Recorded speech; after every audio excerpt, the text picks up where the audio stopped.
Hey guys, Dylan from Noble Records coming at you with another heavy rotation video. You know, uh, doing another one. If you haven't subscribed to this channel yet, sometimes it might pop up on your feed. Make sure to subscribe to it so you don't miss anything. I haven't gotten as many subscribers as I thought, which isn't a big deal. I actually don't care. This channel, I just want to be able to show off the music that I like and I listen to. And some people, it's not going to be for them, but I've got so many types of music that I'm into all the time, and my brain's always going in a million different directions. It's crazy, man. And lately I've just been thinking about how many records I have. I went through and cut down. I was like, I'm going to cut down and sell some stuff, really make some extra room. I don't listen to all these records. I don't need them all. I went through every record I had, and I only was able to pick out 100 that I wanted to get rid of. And you can see there's some space in the shelves. I did pick out a good bit of stuff because my collection, I try to keep it all killer, no filler. Because the thing is, if I've got all these crazy originals of these great albums and audiophile pressings and all this stuff, I don't have a lot of time to listen to music just because I'm a dad of some young kids and really just don't have a lot of time for myself. But when I do have time, am I really gonna go pull out some Kenny Rogers record or something? You know what I mean? If I was really into Kenny Rogers, maybe. I do have some have some Styx records and RSB Wagon stuff because I grew up listening to them, and I might pull them out and listen to them. But I really other than maybe 5 records that are just kind of sentimental duds, I would say everything is all killer, no filler in my collection. So I've got 4,000 records. So I've only ran a record store for 2 years and it's already this bad. I mean, I intend to run a record store for the rest of my life, so we'll see how that goes. But anyways, in this weekend collecting and what I found, this was probably, I won't say this is my number 1 grunge grail, but it was probably my number 2 the one I hadn't found anyways. This is at Alice in Chains. Oh my gosh. Original press. I had a bootleg of this. I ended up putting it in the shop and it sold like that. Because, people want any pressing they can get. I really wish that they would openly press all their whole catalog, because everybody wants it. But what a fantastic record. This one's in perfect condition. It is so, so, so, so nice. But man, just a really nice, I've never had an original before. Really nice, a little bit of a texture cover to it, gatefold. But beautiful first U.S. press of this record, man. This Alice in Chains. That's probably, well, I want to say it's the hardest one to find. But, the next one I'll show might be harder to find. This is a 95 press, and they've been going through the roof. And just got a really good deal on this, and one of my all-time wants. And next is another really tough one to find. This is Facelift. This is their first record. And so they put out in the US, they put out original promo release of We Die Young, but they never put this out, and this was only put out in the UK. So this is I guess it's a UK press. So I think there's a UK press. There might have been a German, but some of them had different covers and stuff. For some reason, this just wasn't. You can't find this. It's just really hard to find an original. So I found an original that I think I got it on Discogs maybe. But yeah, holy moly, what a great record. And my last video, I thought that if I got a new channel, it would weed out all the haters, but that didn't seem to work. My last video, someone commented and said, Alice in Chains isn't grunge, it's butt rock. Whatever. I don't care what it is. It's good. Love it. So, man, super excited to get these original Green River. Come on down. That was original Homestead Records. This is super, super nice shape. Check that one out. Incredible, man. Love this record. I had a reissue of this. I need to dig out and probably sell, but thrilled to get that. And then this is the one I'm most excited to get. Is this original press on green wax. Beautiful, beautiful stuff. So let's say you are a grunge man and you want to get more into some grunge stuff. This is on Sub Pop. This was Stone Gossard and Jeff Ament from Pearl Jam were in this band before Mother Love Bone, before Pearl Jam, and, Temple of the Dog and all that. So this is a great. It's a little bit more on it's a little punkier, than Pearl Jam, but man, freaking love it. Love Green River. Amazing stuff. All right, what about this? L7, Hungry for the Stank. Was surprised I found this for a really good price. For it being 90s, it was in 94. Figured it would be a little bit more expensive, but it wasn't. I think I got it for like a cool 40, which is great. It's in the shrink with the original price sticker from Dynamite Records. But yeah, colored vinyl / records. Really good. You hear it called grunge, but it's a little punkier, female-driven punk rock, and it's fierce. It's incredible. I love this record. So good. So, I might be all the grunge. We're close to it. Let's pull this one out. Sonic Youth, experimental jet set, thrash, and no star. I've got a lot of early Sonic Youth. This is an original U.S. press on blue wax. Really like Sonic Youth. It's not the type of thing where I'm obsessed over it or anything like that, but I love throwing on early Sonic Youth stuff and just vibing. Love it. Let's see. I've got a lot of I found a guy that had a lot of really killer 90s stuff and just went off the rails with him. Made a bunch of good deals. This is a Surfer Rosa Pixies. And it's actually still sealed, but it's got the sticker on the front. And see, I wanted it because of the sticker. I've got young boys who very frequently sift through my record collection, so I try to keep the covers clean, if you know what I mean.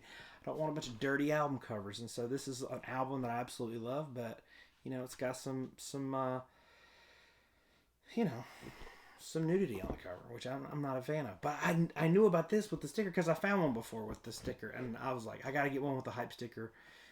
It's cool hype sticker, and also is family friendly, and I'm a family man. That's actually still sealed. I need to open it. It's got some thrashed corners, but I'm fine with it. Got the hype sticker, but terrific record. Bad Brains. This is one I hadn't heard before. It's called Quickness. This is an original promo copy of this record. Listened to it a few times. Really dig it. I bought a few because I knew Jeremy would love to see them. And this is another one that I sheerly bought to make Jeremy jealous. Jeremy doesn't watch my videos, so anyways, Mike Watt. This is called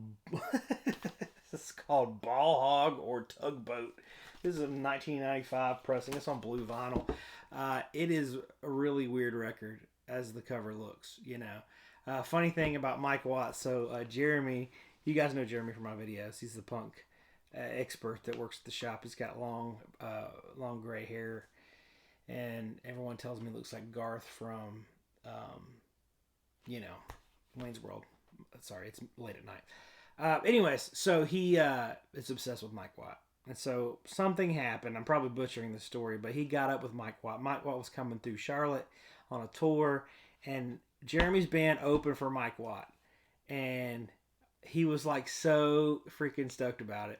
And he actually was like, hey, and Mike Watt, I don't know who encountered who, but they were like, hey, if you need a place to crash, you can sleep. So Mike Watt and his band spent the night at Jeremy's house, and Jeremy was just so thrilled about it. So anyways, I'm excited to show this to him. He hasn't seen it yet. I like to play show and tell Jeremy a little bit. Television. This is their 1992 reunion record. It's a white label promo. There were only 2,000 of these pressed. And the U.S. pressings anyways, and it's a little bit, it's different than Marquee Moon. It's a really cool, interesting record. Really enjoyed this. I'd not heard it previously, but this guy had it, and I picked it up. Really cool record. Excited for it. Oh my gosh, I can't believe I've waited this long to show this record. Well, let me stay in the same vein here. Good gosh, Dylan, get it together. Screeching Weasel. Boogadaga, Boogadaga, Boogadaga. It's the name of this record. Original press, super clean. Yeah, more on the punk rock side, and it's a pretty cool record. There's a song called "I Hate Led Zeppelin" on here, which makes me laugh. It's very funny. If you're in for a good laugh, go listen to that. There's one called "The Accused," Realm of Martha Splatterhead. I 100% just bought this for the album cover, and it did not disappoint. It is some real, look at these kids. They gotta be like 15. Just real nasty punk rock, and it is great. I mean, look at this record. Look at the cover. This is the type of thing you blind buy. You just buy it because you're like, I don't know what this is, but I have to put it in my ear holes. It's great. It's really cool. Just real gritty, nasty punk rock. So I showed you on a couple videos back, probably on my main channel, the Paw Dragline. And I was like, I've got to find Death of Traitors. It's their follow-up. This is an original U.S. promo. And the guy that I was getting 90s stuff from, he just happened to have one. And I was like, yes! So, thrilled to get this one is not as good as Dragline. Dragline's amazing, man. I don't know where I put it. It's around here somewhere, but oh my gosh, that record is phenomenal. I've listened to it 1,000 times in the past month. It is so good. But this is a really great record. It's got it's got a similar feel to it. It's not quite, like I said, it's not quite as good, but it's close. Very good stuff. This is one I'd never heard of before, and got into it just because the guy I was from had it. This is Balter Space, Vortura. This is, I don't know, early 90s, I guess.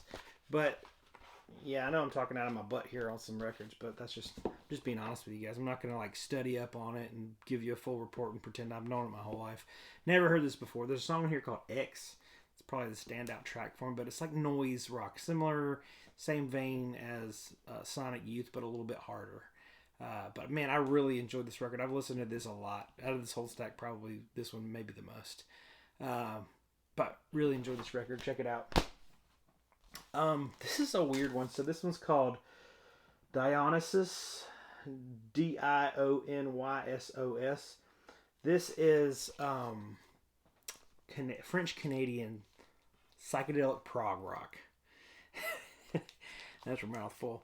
I got this probably a year ago or so and had it in my collection forever, and I guess I never listened to it. As I was going through stuff to get rid of, I threw this in the get rid of pile because I was like, this doesn't stand out. I don't remember this at all. Looked it up. It was like a $50 or $60 record, and I was like, yeah, I'll sell it, whatever. And I threw it on at the shop just to be sure, and I was like, what is happening? This is incredible. How did I miss out on this record? And I listened to it several times, and it was phenomenal. Great guitar work. I mean, and all the lyrics are in French, I think, if I remember correctly. But it is this is a pretty cool record. I'm thrilled to listen to it for the first time. I had it for a year. So that's the thing about records. Like, if you have so many that you don't listen to them all, and then you go through a spell where you're trying to save some money, then you can just go through records that you have but haven't listened to. That's what I do sometimes, but I actually never save any money. This is one I have been after for a long time. This is a semi-grail. A fellow reached out to me on Instagram a couple years ago, and he was like, have you heard this record? And I'm like, no, doesn't look familiar. He's like, if you like Townes Van Zandt, you would love this. And he said, I have an original copy and I'm trying to sell it for $400. And I was like, I'm not paying $400 for it. He said it was VG, had a lot of background noise. I listened to it. There's a real quiet, delicate sounding record. And so I was like, I'm not going to pay that kind of money for a VG copy. There's just absolutely no way. I mean, a clean copy is worth $400 or $500, But I was just, the stage I'm at with my collecting, I'm just not going to buy a rough copy. I'd rather just wait and get a good one. And so this one popped up on the old eBay, and I don't know what the heck happened, but everyone missed out on it, and I got a great deal. That can happen sometimes. Let me pull this out of the sleeve, because the sleeve is really distorting. But man, this is a really killer UK folk record. But this is the Village Thing, Chris Thompson. Yeah, this is amazing. Really good guitar, folky guitar, singer songwriter type stuff. If you like the Jackson C. Frank and Townes Van Zandt and stuff like that, it's not just like that, but it's you'll like it. You know what I mean? But this is an original UK press, and I'm telling you, it is near mint. And this was on eBay, and I was sure it was going to go up to $500, whatever. This was from the UK. Here's something that chaps my butt a little bit. I bought this on eBay. I got it for £100, right? Which is like, I don't know, like $130 or something. And the shipping was like $60 on it. And I was like, well, that's ridiculous, but I got a great deal on the record, so whatever. Paid it. I figure I'm going to get it soon. If it's from the UK and it's $60. Took a month to get here, and it showed up in a turd little piece of crap mailer. I was so mad. So mad. There's no way it cost this guy $60. And I messaged him, and I was just like, hey, what the heck? I paid you $60 for shipping, And a lot of these eBay sellers, they'll overcharge for shipping and pocket it just to make more money on the record, which, whatever. Seems a little dishonest to me, but who am I to judge? I don't ship stuff. So, anyways, but this is a fantastic record. If you like folky guitar, acoustic guitar, oh my gosh, this record is fantastic. I am so excited. So excited to add that to the collection. That was a bit up there, top want list type of stuff. This is one from the Howard University Jazz Ensemble, 83. So, this is from Howard University, their jazz band. And so here's the deal. There's a bunch of jazz records that are from university jazz ensembles that sometimes they go a little off the rails and they paint a little bit outside or color outside the lines or whatever you want to call it, and they get a little funky and a little soul jazzy and a little spiritual jazzy. And this is one of those Howard University Jazz Ensemble. I have another of their records. That one's not quite as good. This one's the one to get. A friend of mine had it, and he's a DJ, and he told me a bunch of stuff the other day. This was in there, and this is one I had kind of been on my radar. For stuff like this, I try to get for cheap just because it's good, but I mean, there's a couple good tracks. The rest of it's, but pretty cool. If you can get university jazz band stuff relatively cheap, I would say go for it. I've got another one over here I'll show you really quick. Sorry to jump up, but I knew exactly where it was. So this is University of Utah Jazz Ensemble 78. Now, if you looked at this record, you would not think that this is going to be stanky. But I'm telling you, there's one track on here in particular, and it is nasty. Let's see. I think it's called, I don't know what it's called. I can't remember which one it is. But, there's one on here. I got this in a collection a while back, and the collection was garbage. But there's a couple in there that looked really interesting, so I bought it. And this was one of them, and it did not disappoint. I think on Discogs, immediately like $75 on this or something. But, anyways, don't let those go under your radar. A lot of people are like, why do you tell everybody about the good records? Then that leaves less for the rest of us. Here's a little secret. No, it doesn't.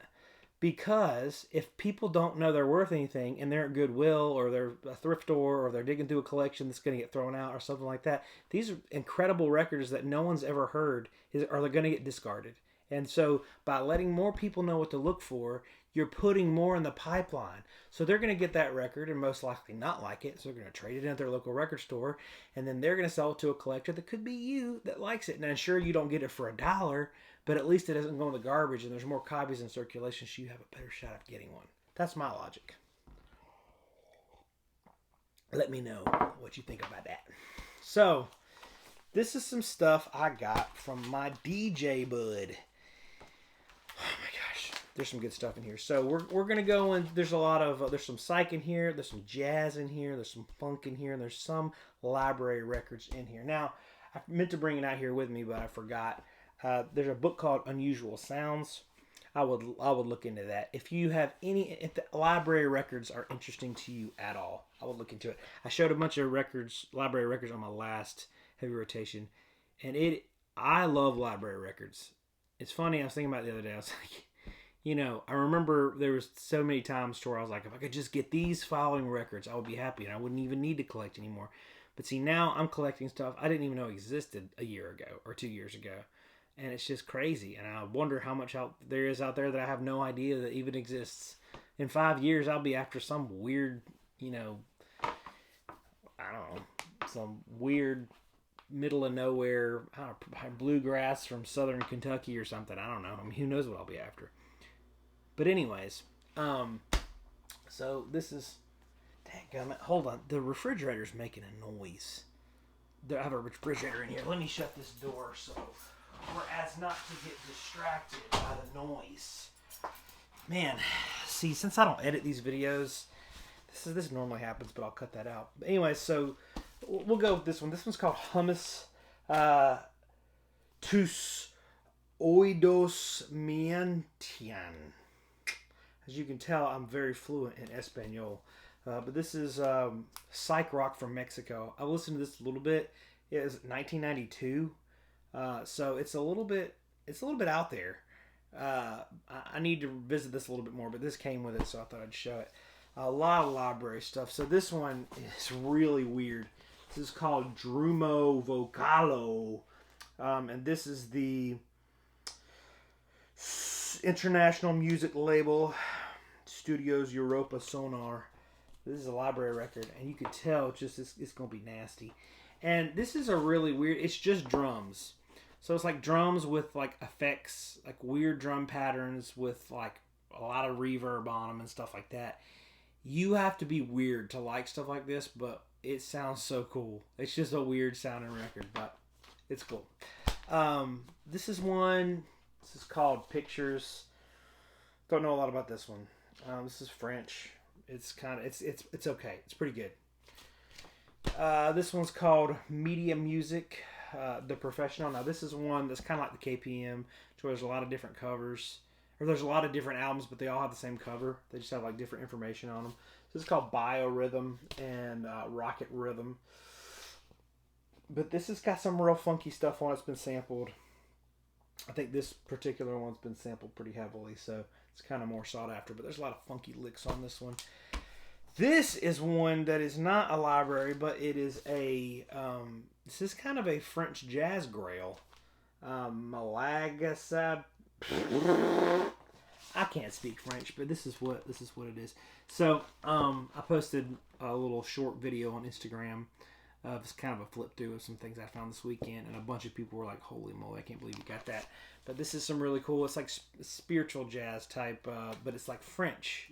So like, we're used to digging for jazz. So like in the U.S., we have Blue Note stuff, and I mean Blue Note's world renowned for incredible jazz. So you got Blue Note, Prestige, Impulse, and then you have a bunch of subsidiary labels to that. I mean, you got like Milestone, you got Riverside label, which isn't a subsidiary, but you know what I mean. So we got a bunch of U.S. based record labels like that. That is the jazz that is what we all know and love. But like in Europe and the UK and France and Germany, they have all these different offshoots of jazz, and there's some French jazz that's like out of this world. So I'm learning all about that stuff. This is really good. So look this up. It is. But it's really good, like spiritual jazz, and there's like some funk to it. Like some tracks are a little bit more funky, which that is right down my vein of jazz. I love the spiritual jazz, soul jazz, jazz funk type stuff. Let me tell you, this thing right here is nasty. It's dirty. This is one you don't take home to meet your mom. This is nasty, dirty library funk. This is called Pulsations. So if that doesn't tell you it's dirty, I don't know what does. So this is J.M. Bertrand, John Michael Bertrand, Jean Michael Bertrand. But this one's just look up KOK36. You're gonna want to hear this. The guy's definitely a percussionist. he's playing a drum on the cover in this animated picture of himself. But this is insane. Like, I put this on and I was like, what? It's not like real expensive record or anything like that. It's like a $50 record, but it is it's nasty, funky. You're gonna want to hear it. Really good stuff. I'm excited about this batch. So this one is called Midway. This is kind of it's pop synthetic is what it's called. But this is Jacques Cirol.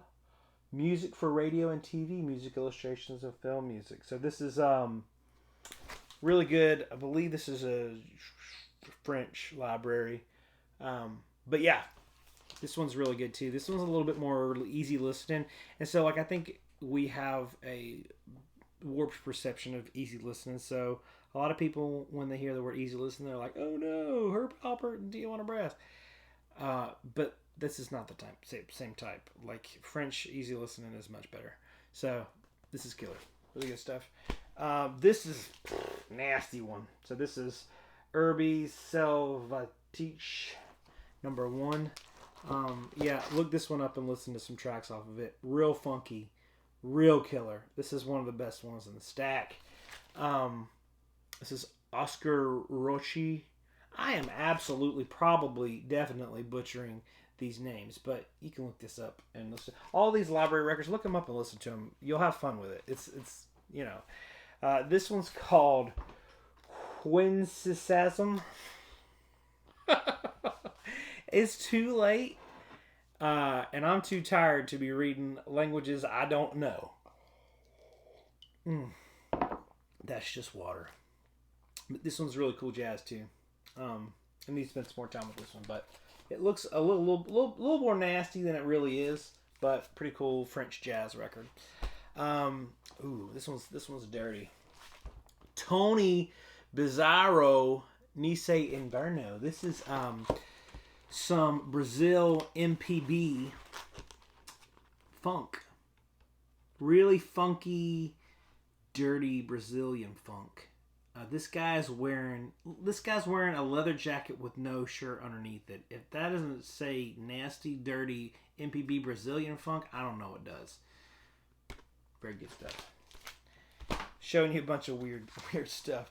Creative Sounds of the Organization. Now this is the Canadian yellow label. I believe there's a Jamaican or Bahamas press on Wire Records or World Records, can't remember.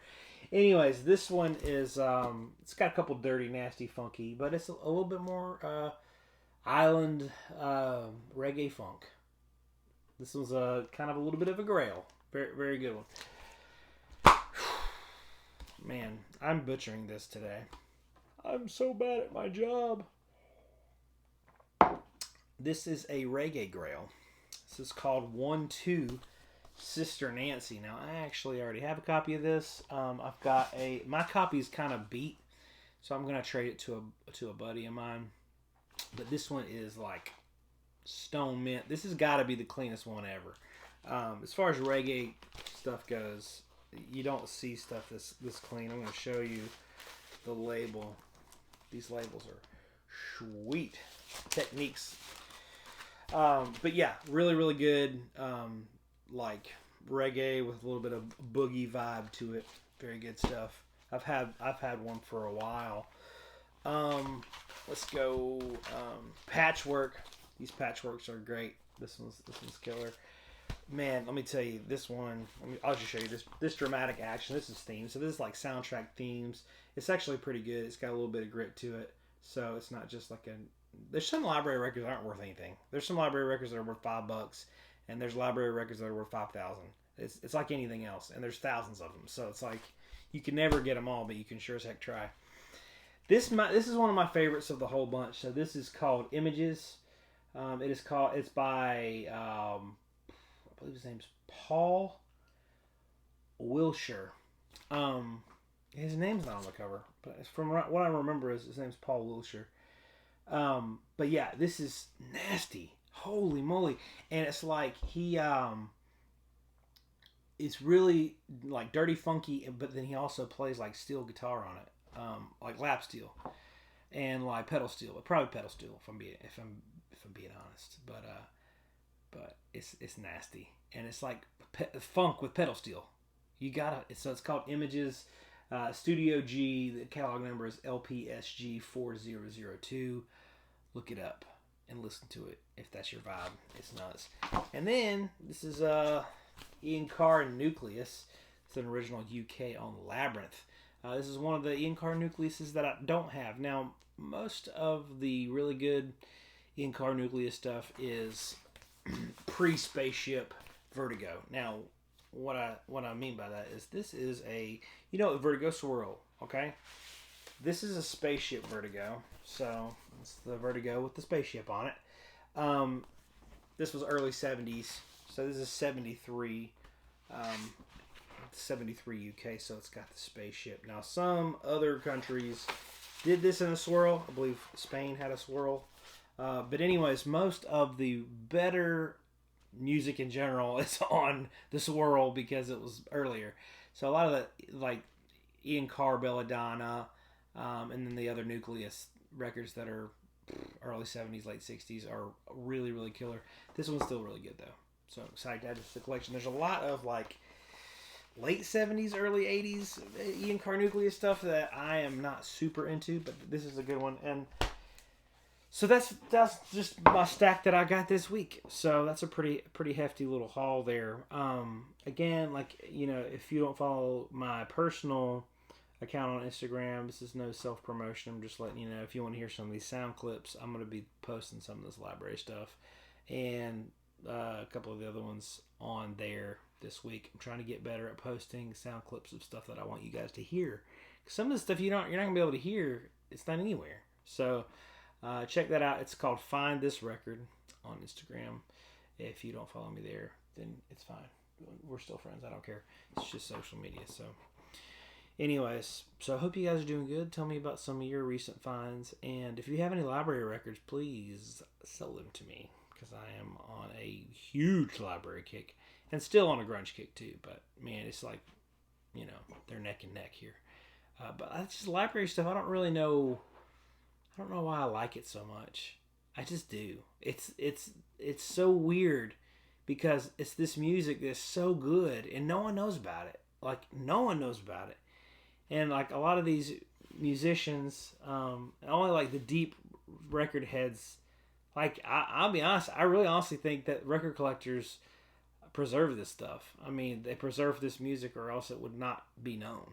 Because it was only used as background stuff. I mean, unless you're watching some old French film from the mid-70s and you hear like, ooh, I wonder what that song is. You're not going to be able to find it unless you know. So, kind of, library records they're used a lot by DJs. DJs will pull like a drum beat or something on it. But like, the drum hits are so tight, man. The reverb is just different. It's just got a different vibe to it, and it's really killer. So I really like the sound of library records. It's my brain has bent to it a little bit to where I think it's an acquired taste a little bit, but some library records are not an acquired taste. They're great right off the bat. Anybody will love them. But then some are really weird and out there, and you kind of have to, be patient with them. But there's a couple, Some of them are bad. Some of them are good. I think that I was just looking up the KPM label. I think there's like 400 different KPM records, which is nuts because they all have the exact same cover. So good luck getting all those. But anyways, I've gone on too long. Hope you guys are doing good. We'll see you next time.